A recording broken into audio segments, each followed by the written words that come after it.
Nós estamos vendo aí, vamos dizer assim, a parte final de um processo que é lento, ele é gradual, ele pode acontecer abruptamente, sim, mas não é o caso, porque há registros de dados históricos mostrando que há anos está em progresso um dano severo no subsolo atingindo o solo. Então, esses dados são conhecidos.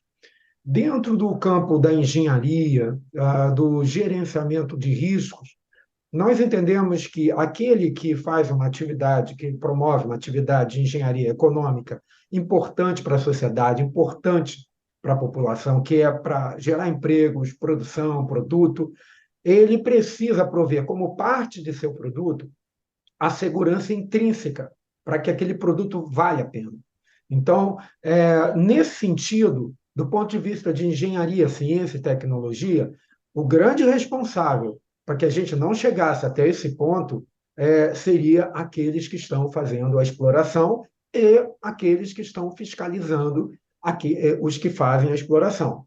Porque esses dados são obrigatoriamente coletados ao longo da exploração, até porque a segurança dos trabalhadores depende dessa análise de dados e análise de risco que são rotineiramente cobradas para que você consiga continuar fazendo a exploração. Então, em algum momento, foi identificada aí essa vulnerabilidade, uma evolução de um problema mais grave, e nesse Ô Gerardo, momento, o que diga. desculpa te interromper. Só para te perguntar, a gente estava com aquelas imagens, se puder colocar aqui novamente, depois que você concluir seu raciocínio, que eu acabei te interrompendo, você pode descrever para a gente o que essas imagens mostram, né, do ponto de vista de risco para os moradores, essas rachaduras que a gente está mostrando agora? Sim, as imagens que nós temos agora é o espetáculo daquilo que estava oculto por anos. Então, nós vamos encontrar várias anormalidades, que são aquelas consequências quando você faz grandes cavidades no subsolo para explorar qualquer tipo de riqueza, e você pode gerar movimentos vazios no solo, e o subsolo ele tem movimentos de acomodação. Você não faz uma cavidade no subsolo e pronto, ela fica daquele jeito ali. Não, a tendência é aquilo gerar uma movimentação. Isso precisa ser monitorado, muitas vezes é preciso fazer escoramento, e as imagens mostram essas consequências. Então, são consequências múltiplas, né? Multifacetadas. Você pode afetar residências, você pode afetar indústria, você pode afetar a estrutura de bairros até um pouco mais distantes, porque o movimento vai preencher um vazio, esse vazio vai gerar outros vazios. E isso vai parar quando? Então, se você pode atingir o lençol freático, misturar, por exemplo, alguma coisa que venha a trazer dano, contaminação à água. Então, uma série de consequências que a gente vai vendo aí nas imagens e vamos ver coisas bem diferentes nesse sentido. Completando o que eu estava falando, o correto seria prover um plano de prevenção.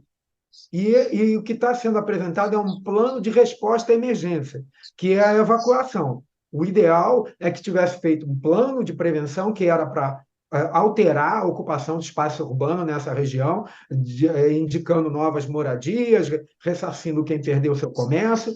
Esse é um plano de Sim, prevenção. Agora é um plano de vamos dar uma resposta. olhada lá. Está posicionando o governador de Alagoas para a próxima entrevista, vazou o áudio, né? Mas pode concluir, por favor. E eu também me solidarizo aí com o Alexandre, que eu vi a fala dele. Atrás do Alexandre tem muitas pessoas. Por quê? Eu não conheço o Alexandre, mas a gente sabe que essas populações são atingidas e elas são muito pequenas em seu poder em relação às grandes empresas e às autoridades. E eles se unem e vão sendo rotulados cada vez mais. Ele mencionou até uma igreja batista. Para que uma igreja se posicione, são centenas, se a igreja tiver milhares, milhares de pessoas precisam votar para a igreja se posicionar. Então, quando ele menciona ali o problema dele, ele está falando de pessoas que têm sofrido durante anos e junto e tentando e sendo ameaçadas. Então, eu me solidarizo com ele e informo que, da ponto de vista técnico-científico, não há dúvida, a responsabilidade é daqueles que geraram a cavidade o problema é que na disputa legal tudo é possível. Gerardo, o que pode Gerardo, acontecer com desculpa, não, Lagoa do pode... Mundaú, que é uma espécie de símbolo de Maceió? Todo mundo que já foi a Maceió lembra da beleza que é aquela lagoa, bem no centro da cidade. O que pode acontecer com a Lagoa do Mundaú? Os dados que eles possuem que podem nos dar essa resposta assertivamente. Mas a gente sabe que o terreno foi muito afetado, então você pode ter ali danos de contaminação severos e com consequências para todo o ecossistema da região e até para as condições climáticas da região, no momento que não é oportuno, que estamos passando aí por ondas de calor e tudo mais. Porém, são impressões de quem ainda não tem os dados em mãos. Nesse momento, nós deveríamos estar, como sociedade, né, pedindo à autoridade que exija daquele que opera aquela exploração os dados e as estimativas de consequências, a análise de consequências desse evento que está em curso. Então, é lamentável que isso ainda não tenha chegado ao alcance da população. Ah, vai assustar? É sempre essa a desculpa. Mas não é assustar, é salvar vidas, proteger e fazer prevenção.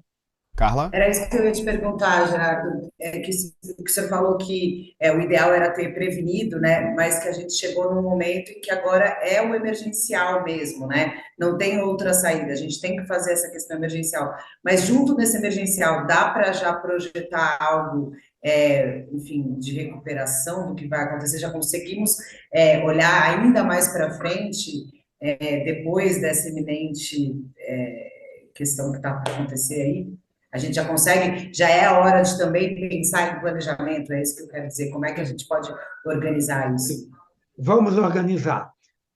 A natureza, ela é resiliente. Ela consegue, o período de tempo é longo e ela consegue se reorganizar. A gente viu, por exemplo, o caso de acidentes nucleares, como aconteceu em Chernobyl, em que se esperava que a coisa ficaria muito pior, mas a natureza surpreende às vezes e consegue se organizar, mas é sempre em muito espaço de tempo. E existe a parte técnica de engenharia, que é conter os avanços dos danos. Isso também é possível, mas é preciso fazer um cálculo baseado nesses dados e informações do que foi feito lá embaixo, qual o tamanho das cavidades, como elas estão se comportando, como é o progresso desse dano, para que se possa saber se é viável economicamente, porque às vezes não é viável. O custo é tão elevado que seria mais fácil abandonar a região e ir para outra. Isso precisa ser feito a nível de um cálculo matemático e econômico. Então, a parte de engenharia não há limite. Para o engenheiro, o desafio é atraente. Porém, se ele é viável economicamente, a solução do problema, só com esses dados técnicos é que nós podemos descobrir se realmente é uma situação mais concentrada, que vai haver grandes movimentos agora, que vai impactar a população, mas que vai se conter, ou se é algo em progressão descontrolada. A gente não tem as informações, então a gente não tem como responder se é viável economicamente fazer uma recuperação.